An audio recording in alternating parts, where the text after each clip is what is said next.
Di suatu hari yang cerah, saudara Nobita yang bernama Risuka dan ibunya datang ke rumah Nobita.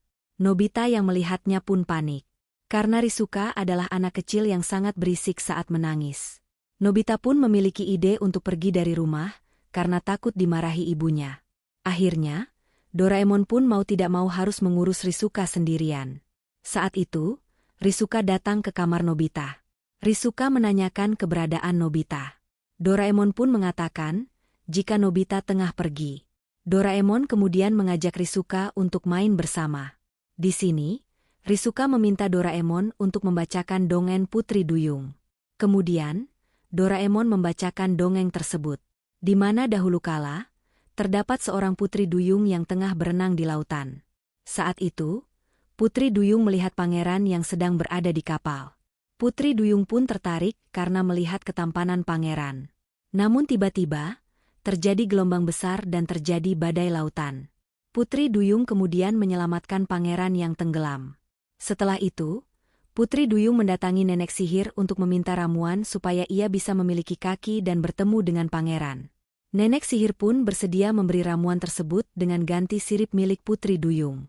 Dikarenakan Putri Duyung sudah sangat ingin bertemu pangeran, ia pun rela menukarkan siripnya dengan ramuan tersebut. Dan benar saja, setelah Putri Duyung memiliki kaki, ia bisa bertemu kembali dengan pangeran dan memadu kasih bersama. Namun di suatu hari, pangeran justru dijodohkan oleh raja dengan seorang putri dari kerajaan seberang. Putri Duyung yang melihat hal itu pun menjadi galau dan menangis terseduh-seduh. Kemudian, Putri Duyung pun langsung terjun ke lautan dan tenggelam. Saat Doraemon selesai membacakan dongeng, Risuka langsung menangis karena ending dari dongengnya menyedihkan. Di sini, Doraemon pun dimarahi oleh ibu Nobita karena membuat Risuka menangis. Doraemon yang kesal pun akhirnya mengeluarkan sepatu masuk dongeng dan akan mengubah ending dari dongeng tersebut. Saat ia masuk ke dalam dongeng Putri Duyung, Doraemon melihat jika saat itu, Putri Duyung telah berusia 15 tahun dan diizinkan oleh ibunya untuk melihat dunia daratan. Saat sampai di daratan, ia pun melihat pangeran yang tengah berada di kapal. Putri Duyung pun jatuh cinta kepada pangeran. Setelah itu, Putri Duyung menyelamatkan pangeran saat pangeran hampir tenggelam. Kemudian, Putri Duyung menemui nenek sihir untuk membantunya memberi ramuan, supaya ia bisa memiliki kaki. Di sini, nenek sihir meminta sirip milik Putri Duyung dan suara Putri Duyung. Melihat hal itu, Doraemon pun marah karena perjanjiannya tidak sesuai. Doraemon kemudian mengeluarkan alat tukar dan membantu Putri Duyung. Saat itu, Putri Duyung memberi jepit kerang sebagai gantinya. Berkat alat tersebut, Putri Duyung akhirnya memiliki ramuan itu tanpa harus menukarkan sirip dan suaranya kepada nenek sihir. Setelah itu, ia pun bertemu dengan pangeran di daratan. Saat pangeran bertemu dengan Putri Duyung, pangeran pun langsung jatuh cinta kepada Putri Duyung. Setelah itu, pangeran dan Putri Duyung menjalani hari-hari dengan bahagia. Doraemon kemudian memutuskan untuk keluar dari dunia dongeng. Doraemon pun kembali membaca buku itu dan melihat endingnya. Namun ternyata, endingnya masih sedih dan Doraemon kembali masuk ke dalam buku dongeng. Doraemon menanyakan terkait keberadaan pangeran kepada Putri Duyung. Ternyata, pangeran telah dijodohkan dengan putri kerajaan seberang. Doraemon marah besar dan mengajak Putri Duyung menemui pangeran. Di sini, Doraemon marah kepada pangeran dan menjelaskan kepada pangeran terkait jasa Putri Duyung kepada pangeran.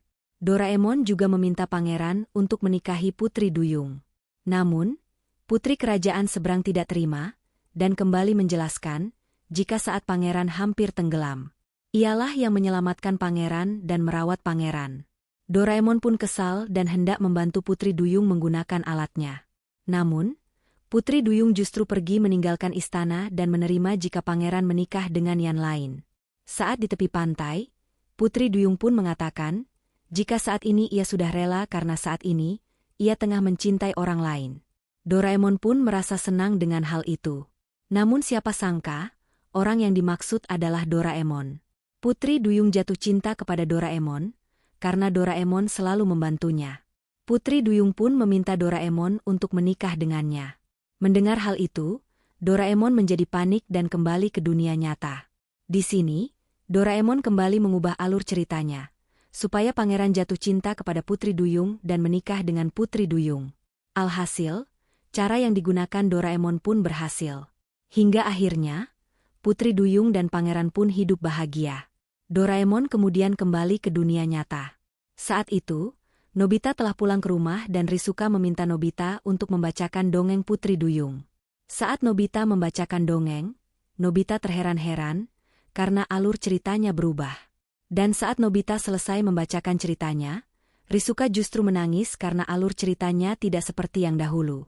Di sini, Nobita pun kembali dimarahi ibunya karena membuat Rizuka menangis. Dan film berakhir.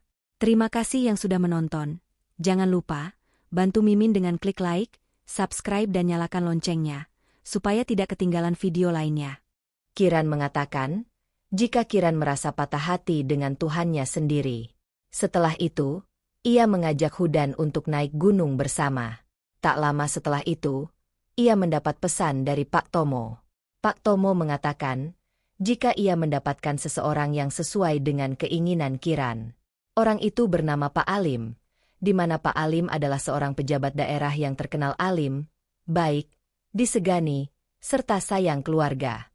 Dengan diam-diam, Kiran pun memasang kamera rakitannya.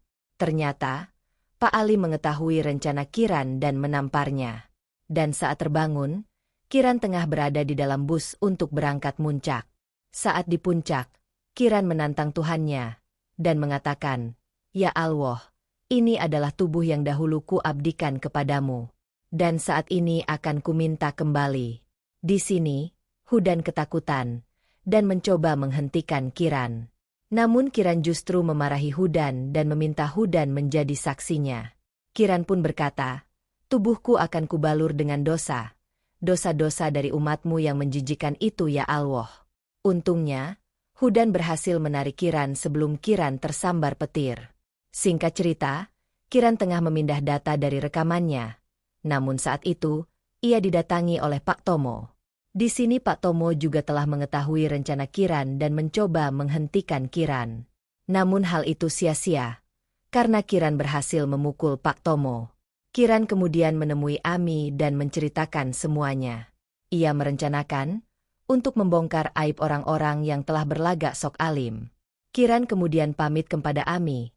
Saat di luar, Kiran tiba-tiba diculik oleh seseorang dan dibawa ke sebuah gudang. Di sini, Kiran pun disiksa dan orang itu menanyakan keberadaan flash disk tersebut. Namun Kiran enggan memberitahukannya. Hingga akhirnya, salah satu pria itu hendak menggauli Kiran. Namun, Kiran berhasil menusuk pria itu dan kabur. Di sisi lain, Ami pun ditemukan meninggal dunia karena memakai dan overdosis. Kiran pun menangis melihat sahabatnya sendiri meninggal dunia.